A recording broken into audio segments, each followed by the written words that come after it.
So we did these mandala eggs, again, old tutorial I'm freshening up a long time ago, and I love, love, love them for Easter. So I'm going to share all my little tricks so that you can pull these off as well. We are going to start by making an egg template. We want our egg to be nice and symmetrical. So I'm going to start by doing an arch on a post-it note. The post-it note is folded in half, sticky side together at the bottom. And then once you have your half kind of oval on your post-it note, you can come back and kind of pinch in the top a little and kind of bulge and flatten out the bottom a little. I find it easier to work with the shape of the half oval first and then create my outline for my egg. You could also print something off online if that's easier for you. Once you like your egg shape, you're going to attach it to your rock. Just give a good little wiggle on that sticky spot. It's just enough to hold things in place while you trace your egg.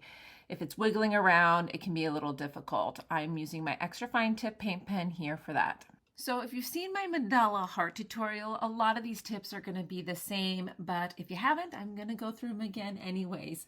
So as we add our arches onto our egg, we are going to divide those lines.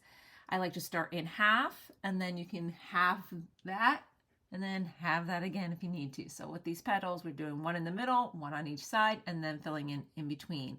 As you start to work your arches outward, it's nice to have someplace to land. So pay attention to the distance from your previous line and give yourself kind of a dot of where you're heading to on the other side. This will help you get your curves to kind of flow as evenly as possible. We're not going to get out and actually measure.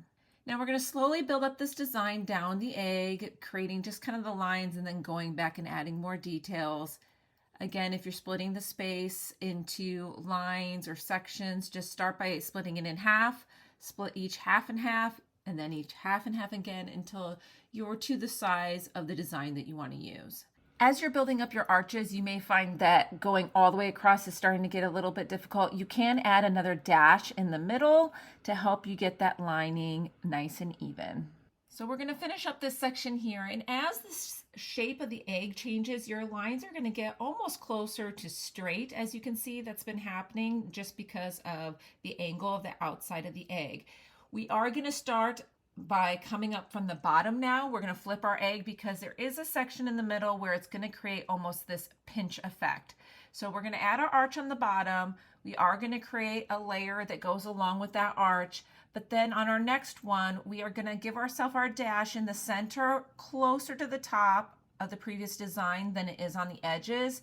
And it's going to create kind of this pinch effect, but it's going to allow our top and our bottom to meet up kind of on that lower base area of the egg where you almost have a straight line on the sides. Once you've broken apart your egg into your lining, you can kind of stop whenever you want and go in and add some color. Sometimes once I've added some color, I come back and add more lining just so that I can have balance in the colors as I place them on the egg. This is totally a freestyle place for you to be now. Let your imagination run wild. You can fill these in with as much or as little color as you want. I am going to show you here the other egg that's finished, completely different design. So you can do so much with this. I am using the colors from my natural pack from Posca. These are the 3M tips. They do come in the extra fine tip as well. I just didn't have them back when I did this tutorial. Once you've got all your color filled on your rock, you can go back in with your extra fine tip black paint pen, or if you want to get even more precision, you can use these micron pens. But I will warn you, these micron pens do wear down, so be extra careful when you use them on your stones. I hope you give this mandala rock a try. Let me know what you think about them in the comments below. Bye-bye.